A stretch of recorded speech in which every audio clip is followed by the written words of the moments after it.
Marcus wiped the grease from his hands with an old rag, the familiar smell of engine oil and metal shavings filling his small workshop. His cabin sat on the edge of Kepler 442b's northern continent, far from the bustling human colonies that dotted the planet's equator. He preferred it this way, just him, his tools, and the endless stream of broken machinery that somehow found its way to his door. The isolation suited him perfectly. After 20 years as a combat engineer in the Terran Defense Force, Marcus had seen enough violence to last several lifetimes. Now at 52 he fixed things instead of breaking them. Atmospheric processors, mining equipment, transport vehicles. If it had moving parts and was broken, Marcus could make it work again. A low rumble outside made him pause. The sound wasn't mechanical but organic, like a massive creature clearing its throat. Marcus set down his plasma welder and walked to the reinforced window that overlooked the valley below his cabin. What he saw made him question whether the recycled air in his workshop contained hallucinogens. 7 massive creatures stood in the clearing near his landing pad. Each one was easily 30 feet long from snout to tail, with powerful legs that ended in claws the size of dinner plates. Their wings, currently folded against their backs, looked like they could span a football field when extended. But what struck Marcus most was their color, or lack thereof. Every single creature was pure white, their scales catching the afternoon sunlight like polished marble. Dragons. There was no other word for them. Marcus had heard rumors of indigenous life on Kepler 442b, but the planetary surveys had found nothing larger than the rabbit-sized herbivores that grazed in the grasslands. These creatures were definitely not in any official reports. The largest dragon, standing at the front of the group, lifted its massive head and made a sound that was part roar, part musical note. The others joined in, creating a harmony that resonated through the ground and into Marcus's bones. It was beautiful and terrifying at the same time. Marcus activated his cabin's external defense systems out of habit, but something stopped him from charging the weapons. The dragons weren't attacking or showing any aggressive behavior. Instead, they seemed to be waiting. The big one at the front kept looking directly at his workshop, its intelligent golden eyes tracking his movement behind the window. Against every survival instinct he'd developed during his military service, Marcus deactivated the defenses and stepped outside. The dragons tensed as he emerged, but none of them moved to attack. Up close he could see that their white scales weren't perfectly clean. Many were marked with what looked like burns and deep gouges. Several of the creatures favored one leg or held their wings at awkward angles. They were injured. The lead dragon lowered its massive head until it was level with Marcus's chest, close enough that he could feel its warm breath on his face. The creature's golden eyes held an intelligence that was undeniably sapient. This wasn't some mindless beast. This was a thinking, feeling being asking for help. Marcus slowly raised his hands, palms out, in what he hoped was a universal gesture of peaceful intent. The dragon studied him for a long moment, then made a soft rumbling sound that somehow conveyed both hope and desperation. It turned its head toward one of the smaller dragons, drawing Marcus's attention to a particularly nasty wound on the creature's flank. The injury wasn't natural. Marcus had seen enough battlefield trauma to recognize the distinctive burn pattern of an energy weapon. Someone had shot these creatures, someone with military-grade equipment. Well, Marcus said quietly, more to himself than to the dragons, I guess fixing broken things includes fixing broken dragons. The lead dragon seemed to understand his tone if not his words. It made another musical rumble and the injured dragon carefully approached. Marcus could see the wound more clearly now. A plasma burn that had cut deep into the creature's side, exposing muscle and bone. Without treatment, infection would set in within days. Marcus gestured for the dragons to wait and returned to his workshop. He had medical supplies designed for humans, but the basic principles of wound care were universal. Antiseptic, synthetic skin patches, and pain medication should work regardless of species. The real challenge would be gaining their trust.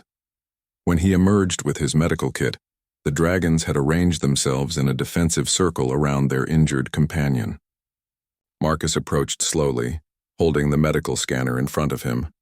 The device beeped softly as it analyzed the wound, and the dragon's ears pricked forward at the sound. They were listening, learning. The scanner's readout confirmed what Marcus had suspected. The wound was infected but not beyond treatment. He showed the device to the lead dragon, pointing at the screen and then at the injury. The creature's golden eyes followed his gestures with remarkable focus. Marcus opened his medical kit and held up a vial of antiseptic, then pointed at the wound again. The lead dragon considered this for a moment, then made a low rumbling sound to the injured dragon. The wounded creature lay down, exposing its injured flank fully. Working on a creature that could incinerate him with a single breath was nerve-wracking, but Marcus forced himself to focus on the familiar routine of medical treatment. Clean the wound, apply antiseptic, close with synthetic skin, inject antibiotics. The dragon flinched at the initial touch of the antiseptic, but remained still throughout the entire procedure. As Marcus worked, he noticed something remarkable. The other dragons had formed a perimeter around them, but they weren't watching for external threats. They were watching him. Their golden eyes tracked every movement, every tool he used, every step of the treatment process. They were studying his technique. When he finished treating the first dragon, another one approached. This one had what looked like a broken wing bone, the membrane torn and hanging uselessly. Marcus had never set a dragon's wing, but he'd fixed enough broken struts and support beams to understand the basic engineering principles involved. As the sun began to set behind the mountains, Marcus found himself completely absorbed in his work. Each dragon presented a different challenge: burns, cuts, broken bones, torn wing membranes. Some injuries were clearly from energy weapons. Others looked like they'd been caused by conventional firearms or even primitive weapons. These creatures had been in a war, and they were losing. The lead dragon watched everything Marcus did with intense concentration, occasionally making soft rumbling sounds that seemed to be commentary or instruction to the others. By the time Marcus finished treating the last dragon, full darkness had fallen, and his workshop's external lights cast long shadows across the clearing. Marcus stepped back and surveyed his work. 7 dragons, all patched up and showing obvious signs of relief. The lead dragon approached him again, lowering its great head in what could only be interpreted as a bow of gratitude. "You're welcome," Marcus said, knowing they probably couldn't understand him but hoping his tone conveyed the message. The dragon lifted its head and made a complex series of sounds, part roar, part song, part something else entirely. It sounded like language. The creature was trying to communicate something important. Marcus wished he had a universal translator, but those were expensive pieces of equipment reserved for official diplomatic missions. He was just a mechanic living in the middle of nowhere. All he could do was listen and try to understand. The dragon seemed to sense his confusion and tried a different approach. It walked to the edge of the clearing and looked back at Marcus, then toward the mountains in the distance. The message was clear. It wanted him to follow. Marcus looked at his cabin, then at the dragons, then at the mountains where something had hurt these magnificent creatures badly enough to send them seeking help from an alien species they'd never encountered before. He should stay safe in his cabin. He should contact the colonial authorities. He should do anything except follow a group of injured dragons into the wilderness. But Marcus had spent 20 years following orders and playing it safe. These creatures had trusted him enough to let him heal them. The least he could do was trust them in return. "All right," he said, gathering his medical supplies and a few other essentials. "Lead the way." The journey through the mountains took 3 hours, with the dragons moving carefully to accommodate their injuries and Marcus's much shorter legs. The lead dragon, who Marcus had started thinking of as Ivory due to her magnificent white scales, would pause frequently to check on him and the wounded members of her group. As they climbed higher into the mountain range, Marcus began to notice something odd about the landscape. Scattered across the rocky terrain were pieces of metal that clearly didn't belong to any human technology. The fragments were made from an unfamiliar alloy that seemed to shift color in the moonlight, and many showed signs of recent battle damage. Ivory noticed his interest in the debris and made a low, mournful sound. She walked to one of the larger pieces and placed her massive claws against it, then looked back at Marcus with what could only be described as grief in her golden eyes. The pieces weren't random debris. They were the remains of dragon technology. As they continued climbing, more evidence of recent conflict became visible.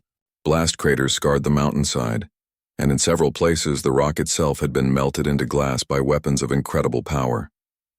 This wasn't the aftermath of some primitive territorial dispute. Someone with advanced military technology had attacked the dragon's home. The path wound through a narrow canyon that opened suddenly into a vast valley, hidden deep in the mountains. Marcus stopped in amazement at what lay before him. The valley contained the ruins of a city unlike anything in human records. Spires of that same color-shifting metal rose from the valley floor, their surfaces carved with intricate patterns that seemed to move in the shifting moonlight. But half the structures were damaged or completely destroyed, reduced to the same scattered fragments Marcus had seen on the mountainside. What had once been a beautiful alien city was now a war zone. Dozens of dragons moved through the ruins, their white scales making them look like ghosts against the metallic debris. Many bore injuries similar to the group Marcus had treated, and their movement spoke of exhaustion and despair. This wasn't just a single family that had been hurt. It was an entire civilization under attack. Ivory led him toward the largest remaining structure, a massive spire that rose nearly 1,000 feet into the night sky. As they approached, Marcus could see that its base was carved with symbols that pulsed with a soft internal light. The symbols weren't random decorations. They were some kind of writing system, telling a story in pictures and flowing script. Other dragons began to gather as news of Marcus's arrival spread through the ruins. They approached cautiously, clearly curious about the strange bipedal alien who had helped their injured kin. Marcus counted at least 50 individuals, ranging from massive adults like Ivory to smaller creatures that could only be younglings. An ancient dragon emerged from the spire, moving slowly but with unmistakable dignity. This one was larger than Ivory, and her scales bore the scars of countless years. When she spoke, her voice carried harmonics that made the very air vibrate with authority. She was clearly the leader of this community. Ivory approached the elder and engaged in what was obviously a complex conversation. The musical language of the dragons rose and fell in patterns that suggested sophisticated grammar and vocabulary.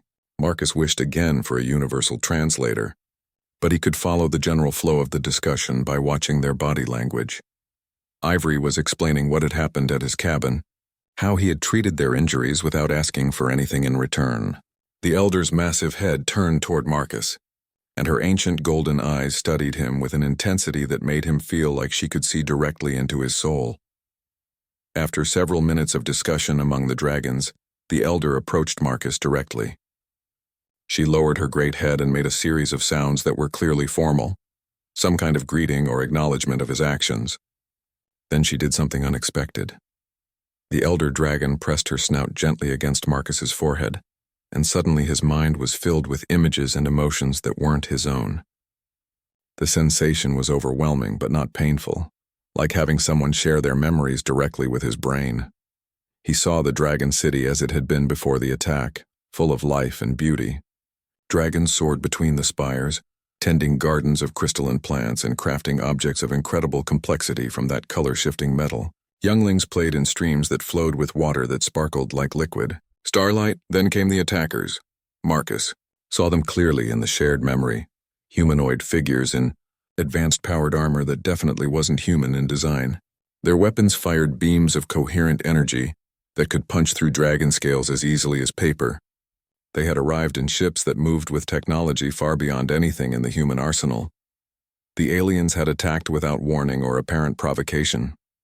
They seemed particularly interested in capturing young dragons alive, while killing or driving off the adults. The elder's memories showed dozens of younglings being loaded into containment vessels, while their parents fought desperately to save them.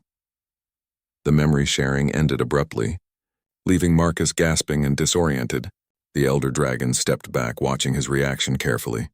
Around them, the other dragons had gone silent, waiting to see how the strange alien would respond to learning their tragic history. Marcus understood now why they had come to him. The dragons were facing an enemy with superior technology and numbers, and they were losing. Their young were being stolen, their city was in ruins, and they were running out of options. They had sought out the only other technological species on the planet, hoping against hope that humans might be willing to help. But Marcus knew that his own species probably couldn't stand against whatever had done this to the dragons. Humanity's presence on Kepler 442b consisted of scattered agricultural colonies and mining operations. The nearest military installation was light years away, and any request for help would take months to process through the colonial bureaucracy. The elder dragon seemed to sense his thoughts. She made another series of sounds and gestured toward the destroyed sections of the city with one massive wing. Then she looked back at Marcus and made a sound that somehow conveyed both hope and desperation. Ivory approached and added her own voice to the conversation. She walked to a section of debris and picked up a piece of the color-shifting metal in her claws, then brought it to Marcus. The fragment was warm to the touch and seemed to pulse with some kind of internal energy. Marcus turned the piece over in his hands, his engineer's mind automatically analyzing its properties. The metal was incredibly light for its apparent density, and the surface showed no signs of corrosion despite being exposed to the elements. Whatever this material was, it was far in advance of human metallurgy. Ivory made more sounds and gestured toward the intact sections of the city. She was showing him their technology, their capabilities. Despite the devastation, the dragons still possessed knowledge and resources that could be valuable in the right hands. An idea began to form in Marcus's mind. He couldn't call in the human military, but he didn't need to fight a conventional war. He was an engineer who specialized in fixing broken things, and what he was looking at was the biggest repair job of his career. Marcus pulled out his datapad and began taking detailed scans of the metal fragment. The elder dragon watched with interest as he worked, clearly recognizing the scanning device even though its technology was unfamiliar to her. "I can't promise you an army," Marcus said, knowing they couldn't understand his words but hoping his tone would convey his meaning. "But I might be able to help you fix this." He gestured broadly at the ruined city, then pointed to himself and made a hammering motion with his hands. The universal gesture for repair work seemed to translate, because several of the dragons made excited sounds and began talking rapidly among themselves. Ivory approached him again and made a complex series of sounds while gesturing toward different parts of the city. She was giving him a tour, showing him what needed to be repaired and what was beyond saving. Marcus spent the rest of the night documenting the damage and trying to understand the dragon's technology. The more he learned, the more impressed he became. The dragons had achieved a level of technological integration that human science could only dream of. Their city was less built than grown, with structures that could apparently repair themselves under normal circumstances. The problem was that the attacking aliens had used weapons specifically designed to disrupt the dragon's self-repair mechanisms. They hadn't just destroyed the city, they had sabotaged its ability to heal itself. But Marcus had spent his entire career working with damaged systems, finding ways to jury-rig solutions when the proper parts weren't available. He began to see possibilities where the dragons saw only hopeless destruction. As dawn broke over the mountain valley, Marcus found himself surrounded by dozens of dragons, all watching hopefully as he worked. They couldn't understand his explanations, but they could see the excitement in his movements, the way he pointed at different damaged structures and made notes on his datapad. The elder dragon approached him one final time before the sun rose fully. She made a sound that was clearly a question, her ancient eyes fixed on his face. Marcus looked around the ruined city, at the hopeful faces of the dragons, at the HFY. The quantum resonance disruptor took Marcus 3 days to build, working almost non-stop with minimal rest. The device was a hybrid creation that combined human engineering principles with dragon biotechnology and the raw power of the mountain's quantum crystals. It looked like nothing that had ever existed before, a crystalline core surrounded by rings of veltrium that pulsed with harmonized energy fields. Ivory stayed by his side throughout the construction process, helping to shape the veltrium components and providing a steady stream of suggestions that dramatically improved the device's efficiency. Her understanding of quantum mechanics was intuitive rather than mathematical, but it was remarkably accurate. The dragons had clearly been working with advanced physics concepts for far longer than humanity had even known such things existed. On the second day of construction, their work was interrupted by scouts reporting enemy movement in the lower valleys. The alien attackers were massing their forces for what appeared to be a final assault on Veltar. Through the dragon's enhanced senses, Marcus could detect the electromagnetic signatures of at least 20 spacecraft and hundreds of powered armor suits. Grandmother convened an emergency council, while Marcus continued working on the disruptor. The dragons were preparing for battle, but their numbers were severely reduced and many were still recovering from injuries. Against the enemy's advanced weapons, a conventional defense would be hopeless, That evening, as Marcus calibrated the final resonance frequencies, Ivory shared with him a desperate plan that the Council had developed. If the quantum disruptor could successfully cleanse even a portion of the city's Veltrium, the dragons could potentially reactivate some of their defensive systems. The archives contained blueprints for weapons that could match anything the enemy possessed, but they needed functioning infrastructure to build them. The plan was incredibly risky. Marcus would need to activate the disruptor during the battle, while under enemy fire, and hope that it worked on the first try. If it failed, or if the enemy destroyed it before it could complete its work, Feltar would fall and the remaining dragons would be killed or captured. Marcus spent the night running final diagnostics and making peace with the possibility that this might be his last engineering project. He thought about his quiet life in the cabin, the simple satisfaction of fixing broken machinery, and how much his world had changed since 7 wounded dragons had appeared in his yard. The attack began at dawn. The enemy came in 3 waves, their aircraft dropping assault troops throughout the valley, while heavy weapons platforms took positions on the surrounding ridges. Their tactics were efficient and brutal. They clearly intended to overwhelm any resistance through superior firepower. The dragons fought with desperate courage, using their natural flight abilities and breath weapons to harass the invaders. But their numbers were too few and their injuries too recent. Within minutes, they were forced to retreat to the central spire, where Marcus had positioned his device. The quantum resonance disruptor sat at the heart of the spire's main chamber, its crystalline core already beginning to glow as Marcus initiated the activation sequence. The device needed precisely 7 minutes to reach full power, and another 3 minutes to complete the resonance pattern that would cleanse the corrupted Veltrium. 10 minutes. Marcus had to defend the device and himself for 10 minutes, while an army of advanced alien soldiers stormed the building. Ivory landed beside him as the first enemy troops breached the spire's lower levels. She was bleeding from multiple wounds, but her golden eyes blazed with determination. Around them, the surviving adult dragons formed a defensive perimeter, knowing that this was their species' last stand. The enemy soldiers were unlike anything Marcus had seen before. They stood nearly 8 feet tall in their powered armor, with 4 arms that each wielded different weapons. Their helmets concealed their faces, but their movements spoke of intelligence and tactical sophistication. These weren't mindless conquerors, they were professionals, conducting a military operation. The first wave of attackers reached the main chamber just as the quantum crystals began.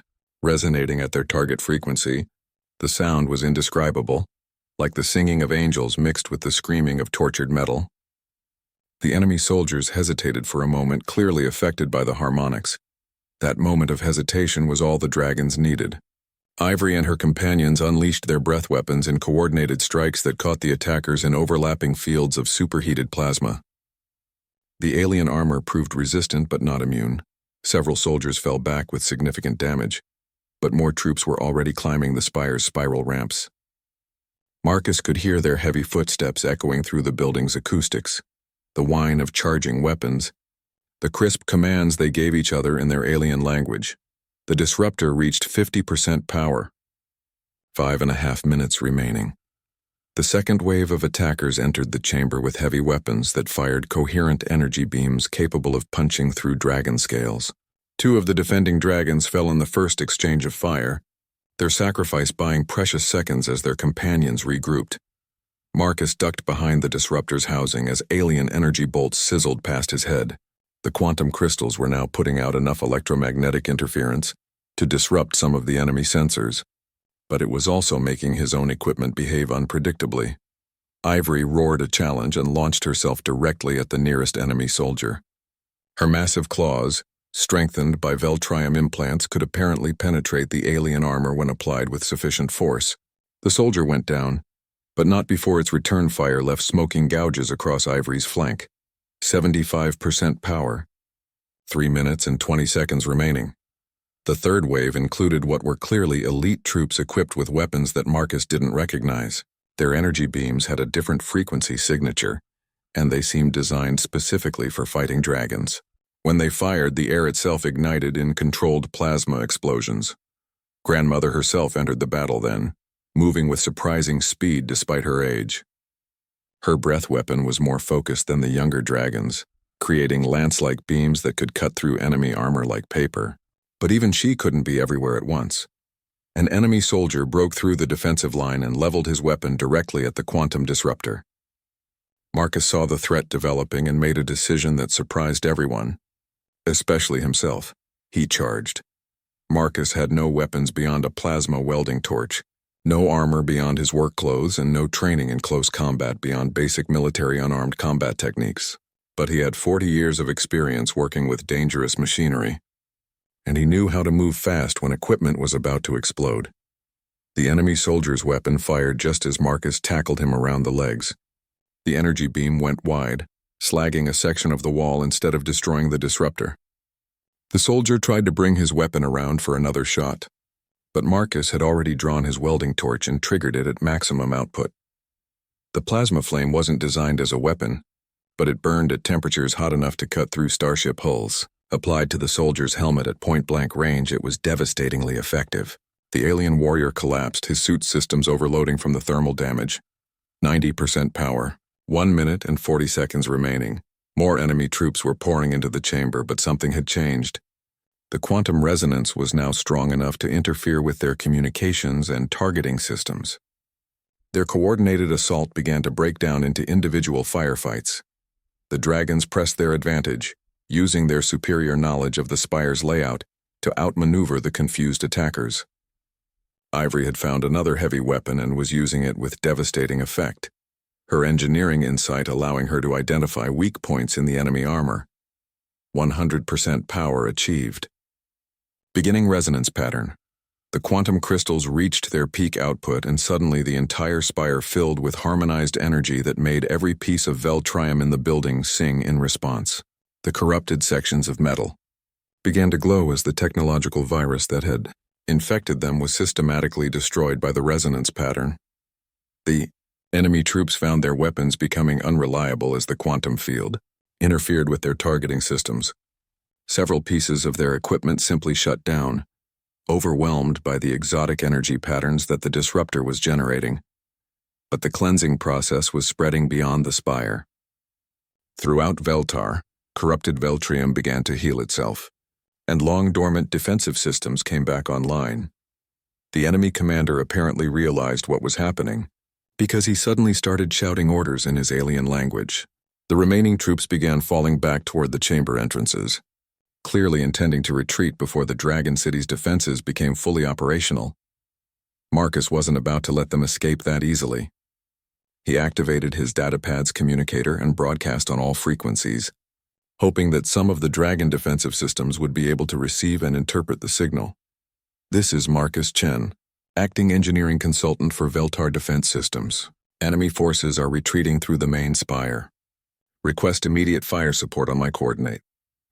Enemy forces are retreating through the main spire. Request immediate fire support on my coordinates."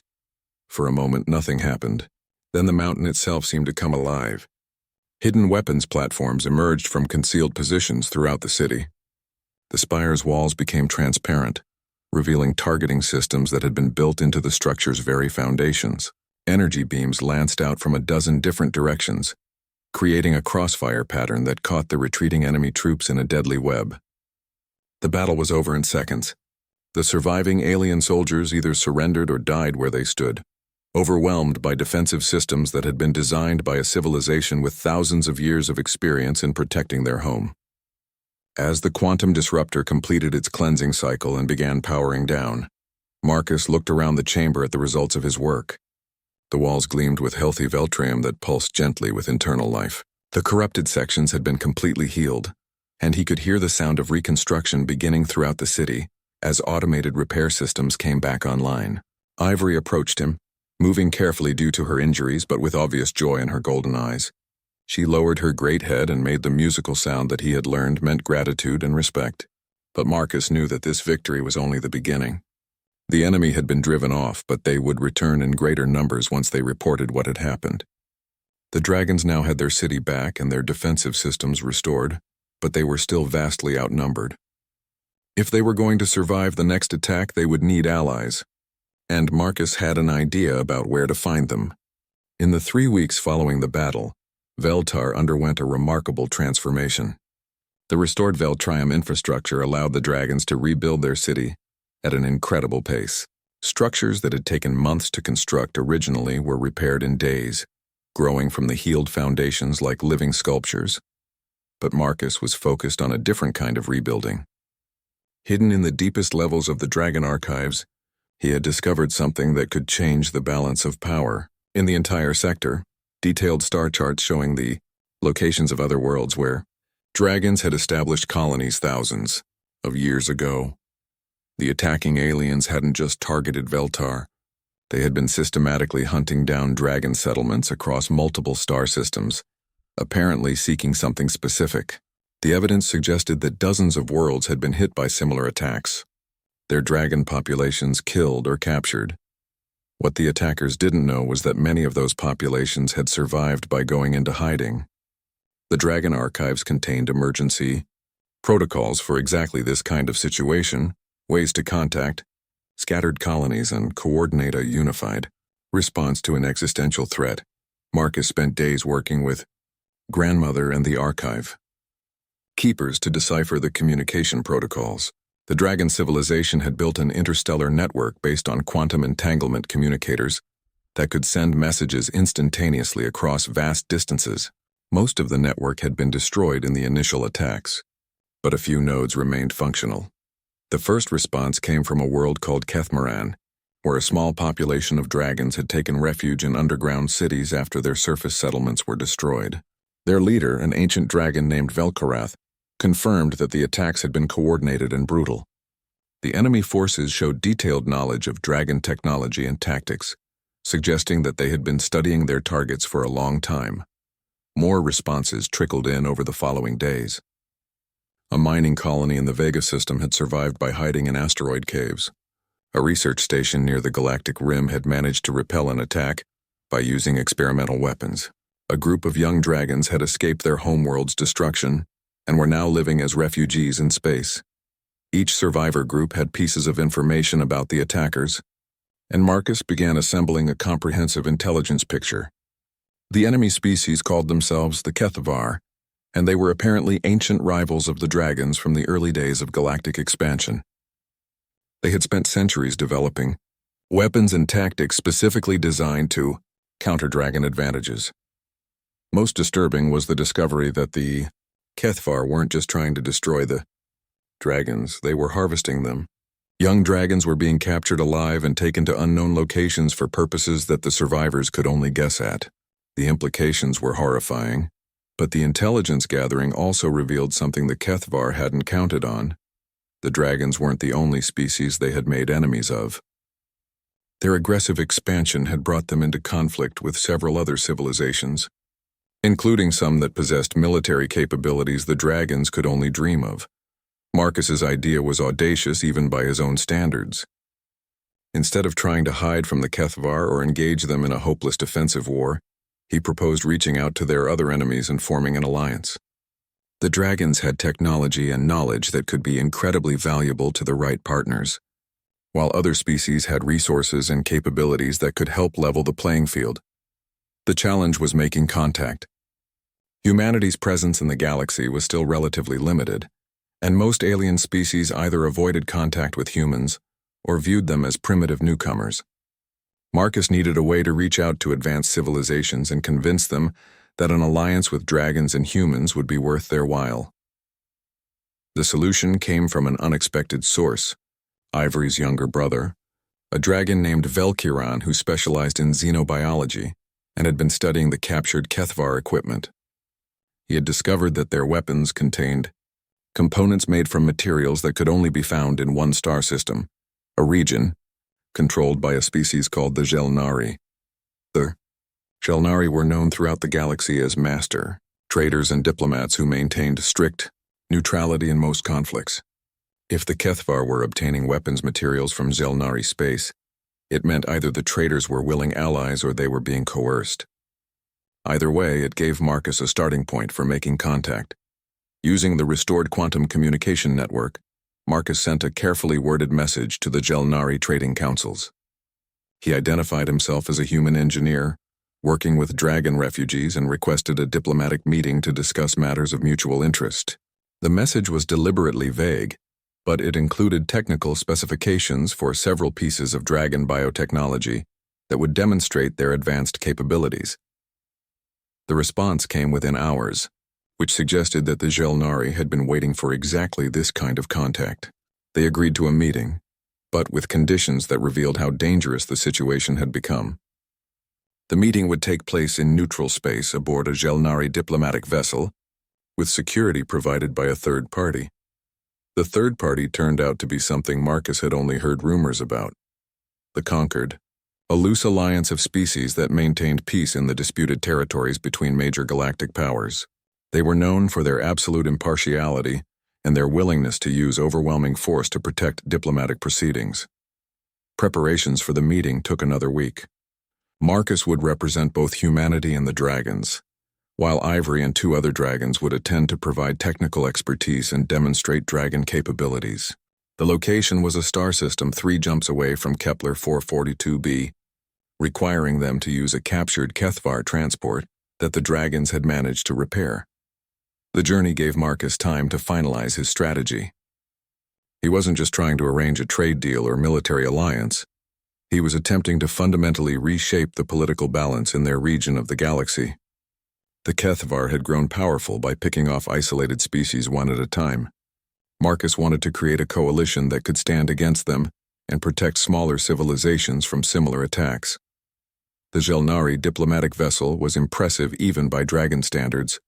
It was nearly a mile long, with a hull that seemed to shift between different configurations as they watched.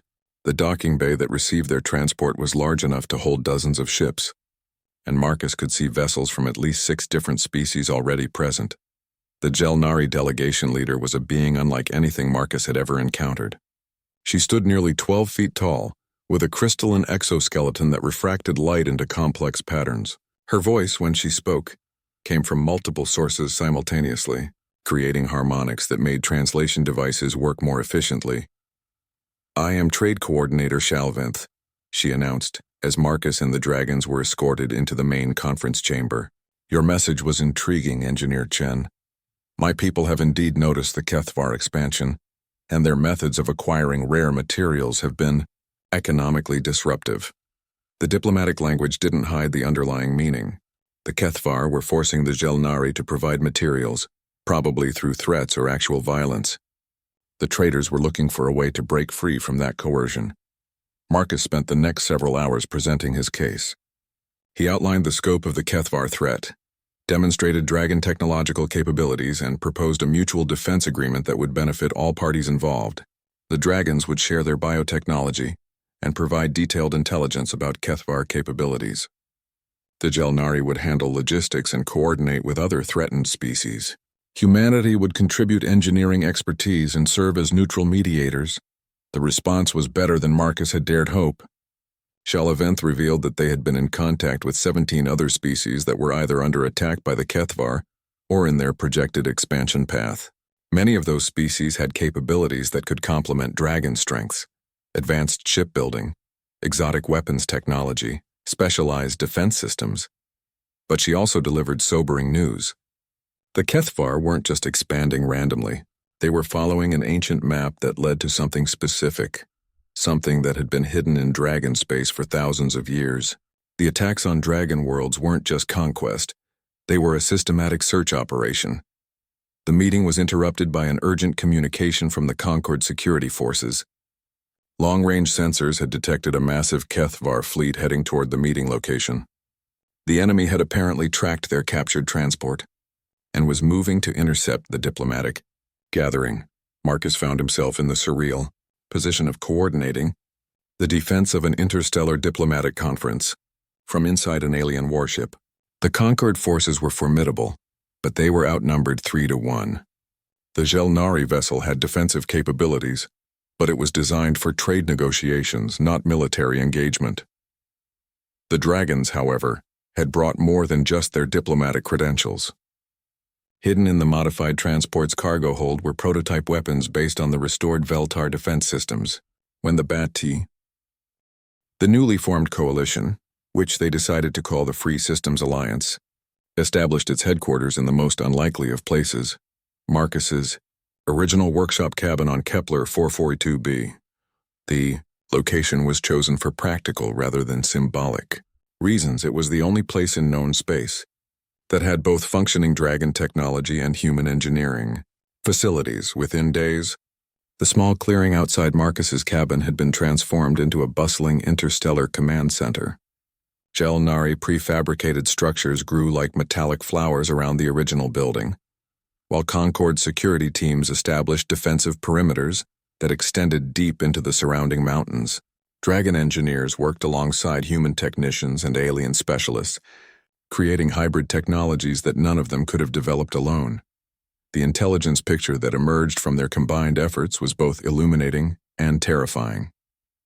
The Kethavar had indeed found what they were looking for, an ancient dragon artifact called the Velthur, or Heart of Stars in human translation. It was apparently some kind of weapon or power source that had been hidden away thousands of years ago because it was considered too dangerous to use. The artifact's location had been one of the dragon's most closely guarded secrets, known only to the eldest members of each generation. When the Kethvar attacks began, the dragons who knew the secret had either been killed or gone into deep hiding. The enemy had spent months systematically torturing captured dragons for information, eventually piecing together enough clues to locate the hiding place. Grandmother was one of the few surviving dragons who knew the full truth about the Velthur. When she finally revealed the details to the Alliance Council, the silence that followed was profound and disturbing. The Heart of Stars wasn't just a weapon, it was a technology that could manipulate the fundamental forces of stellar formation. In the right hands, it could be used to create new stars or accelerate the evolution of existing ones. In the wrong hands, it could be used to destabilize star systems and destroy entire worlds by triggering solar flares or gravitational anomalies. The ancient dragons had built the device during a war with an enemy species that had been forgotten by history. When the war ended, they had recognized that the Velthur was too powerful for any one species to control safely. It had been hidden in a pocket, dimension accessible only through a specific combination of quantum frequencies and biological signatures that only dragons possessed. The Kethvar had apparently found a way to bypass those protections, using technology reverse-engineered from captured dragons. Intelligence reports suggested that they were now in possession of the artifact and were working to understand how to operate it. Marcus spent 3 sleepless nights analyzing the technical specifications that Grandmother shared from the Dragon archives. The Velthur operated on principles that combined quantum mechanics with stellar physics in ways that pushed the boundaries of what he thought was possible. The energy requirements alone should have made it impossible to build, but the ancient dragons had somehow solved problems that modern science couldn't even properly describe. The breakthrough came when Velkiran pointed out similarities between the Velthur's design and the quantum crystals they had used in the city's restoration. The mountain's living crystal network wasn't just a local phenomenon. It was apparently connected to similar networks throughout the galaxy, forming a kind of quantum internet that spanned thousands of light years. If Marcus could tap into that network, he might be able to create a device that could neutralize the Velthur, or at least prevent the Kethvar from using it effectively. The project would require resources and expertise from every member of the Alliance, pushing the boundaries of what their hastily assembled coalition could accomplish. The Jelnari contributed rare materials and manufacturing expertise that allowed them to create components with previously impossible precision. The Concord provided security and intelligence gathering capabilities that kept the project hidden from Kethvar scouts. 3 other species that had joined the Alliance brought specialized knowledge in fields ranging from exotic energy manipulation to dimensional engineering. But the heart of the project remained fundamentally human. Marcus's approach to engineering was uniquely suited to the challenge because he was used to making do with limited resources and finding creative solutions to impossible problems.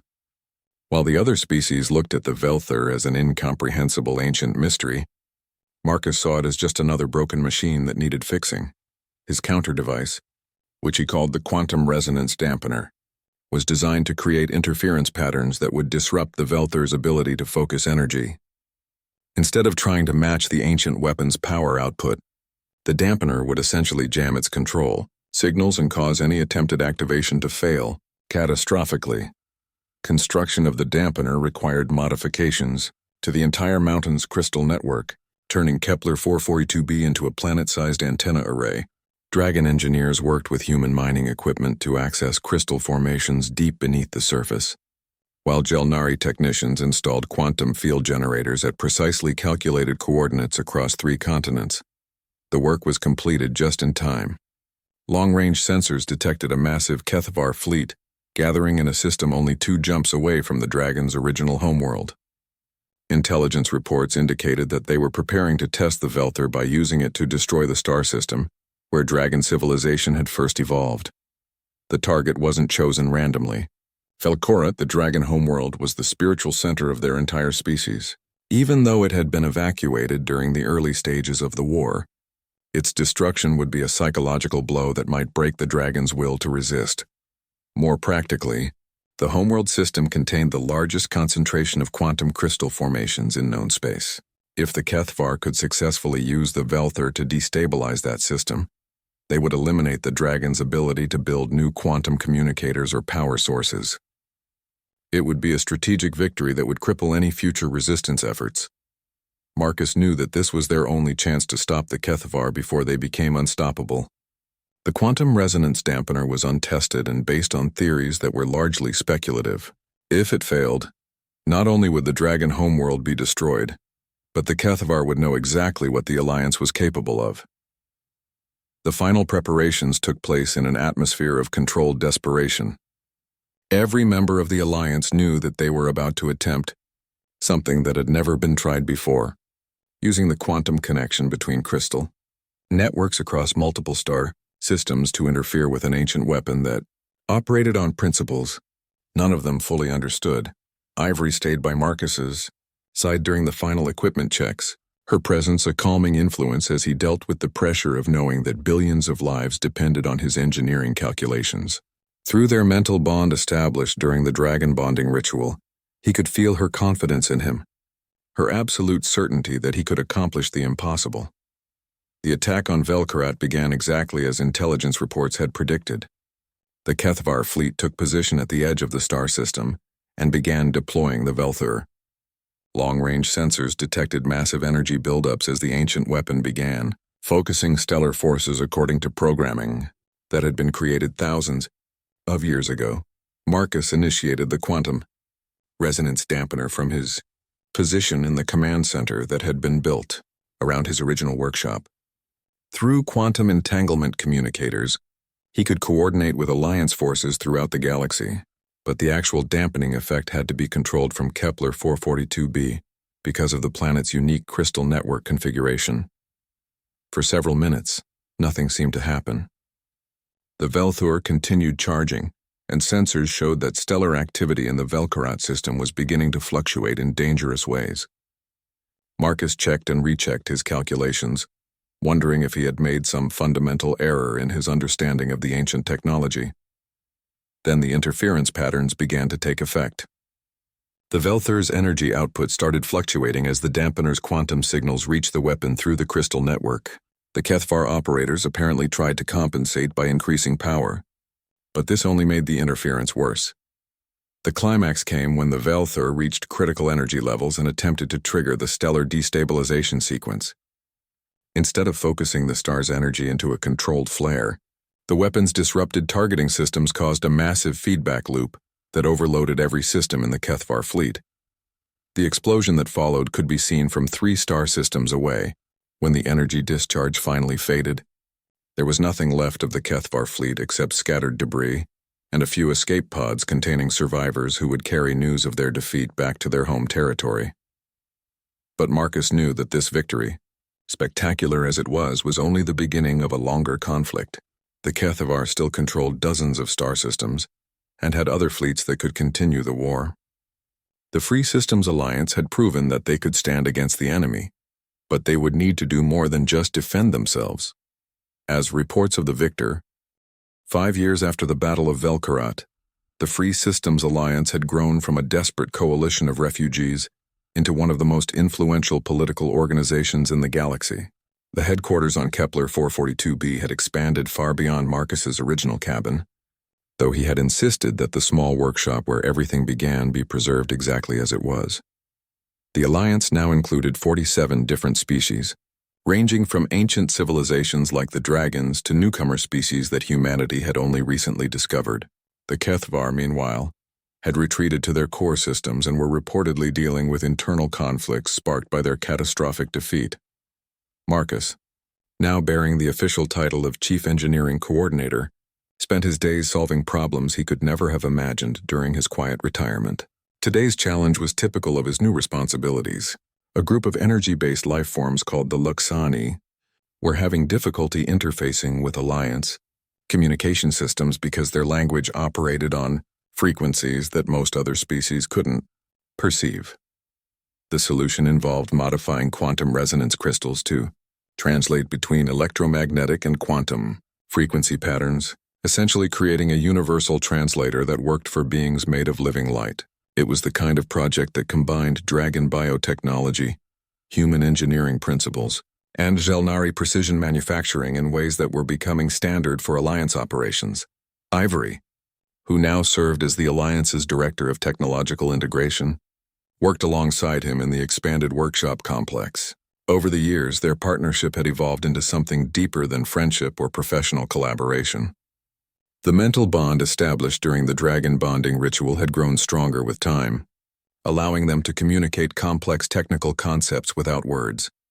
Their relationship was unique in galactic history, the first recorded case of a permanent bond between human and dragon consciousness. It had become a symbol of the Alliance's core principle, that different species could not only work together but actually become stronger through cooperation. The Luxani ambassador is reporting successful communication with the Concord representatives, Ivory announced, her thoughts reaching Marcus directly through their shared connection. Your frequency converter is working perfectly. Marcus smiled as he made final adjustments to the device.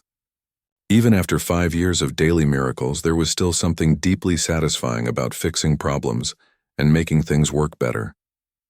The scale had changed dramatically, but the fundamental joy of engineering remained the same.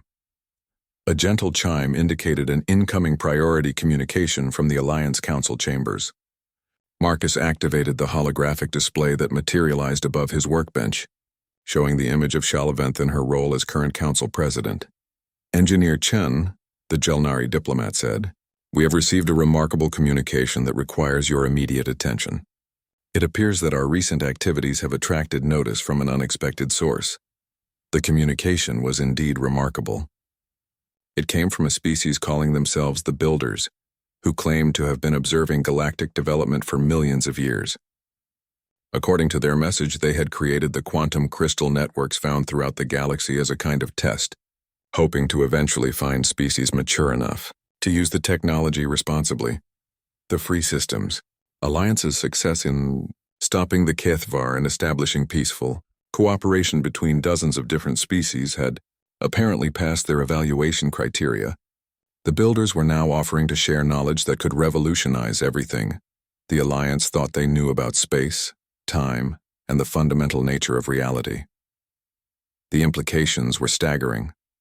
The Builders claimed that the galaxy contained thousands of abandoned worlds and technologies, left behind by previous civilizations that had either transcended physical existence or destroyed themselves through warfare. With proper guidance, the Alliance could inherit technologies that would make the Velther look like a primitive tool. But the offer came with responsibilities. The Alliance would essentially become the Builders' chosen heirs, charged with guiding younger species through the same evolutionary challenges they had faced. It was an opportunity to prevent future conflicts like the HFY War by helping aggressive species find peaceful paths to development. Marcus read through the technical specifications included with the Builder message, trying to comprehend technologies that operated on principles he couldn't even pronounce, stargates that could transport entire fleets instantly across galactic distances, reality manipulation devices that could terraform dead worlds in days rather than centuries, consciousness transfer systems that could preserve the knowledge and experience of entire civilizations. "This is overwhelming," he admitted to Ivory through their mental link. 5 years ago, I was just a mechanic fixing broken farming equipment. Now we're being offered the keys to galactic civilization. Ivory's mental voice carried warmth and amusement. You were never just a mechanic, Marcus. You were someone who saw broken things and couldn't rest until you fixed them. The scale has changed, but you haven't. The Alliance Council debate over the builder offer continued for weeks. Some species were enthusiastic about the possibilities, while others worried about the responsibilities involved. The dragons were particularly concerned about the ethical implications of becoming guardians for younger civilizations, given their own recent experience as victims of aggressive expansion. The final decision came down to a simple vote, but Marcus knew that his opinion carried significant weight.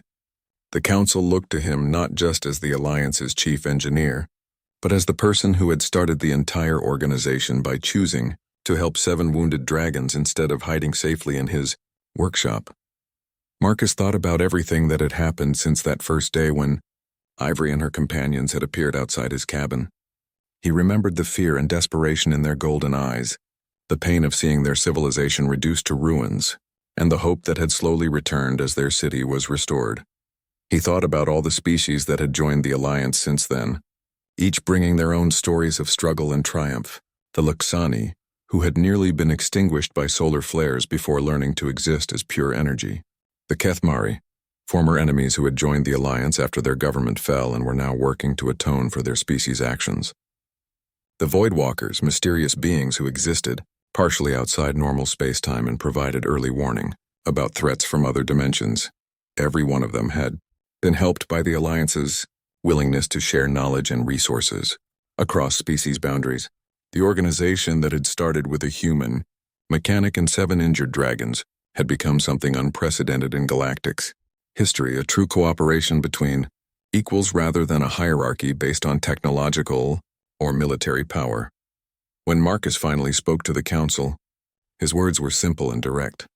We started this alliance because someone needed help, and we were in a position to provide it. The builders are offering us the chance to do the same thing on a galactic scale.